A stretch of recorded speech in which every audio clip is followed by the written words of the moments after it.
Ayon sa bagong siyentipikong pananaliksik, pumasok na ang mundo sa isang yugto ng malawakang extinction. Nagbabala ang mga siyentista na kung walang gagawing mga maagap na hakbang, magkakaroon.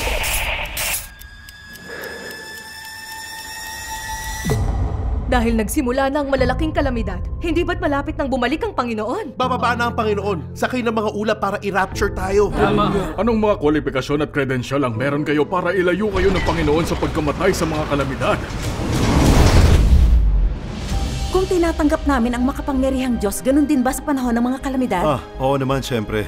Makakagampan din ba kami ng mga tungkulin? Kung gagampan ka ng tungkulin, labis kang pagpapalain.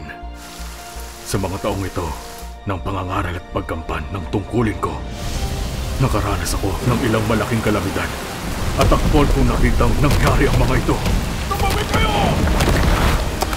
Sa tuwing nararanasan kong mga bagay na ito, masaya ako na tinanggap ko ang makapangyarihang Diyos. Tumago ang pananalig ko sa Diyos. Ang pagparito niya para gumawa bago ang mga kalamidad at pag-akay sa mga hinirang sa panahon ng mga kalamidad ay kailangan. Napakahalaga.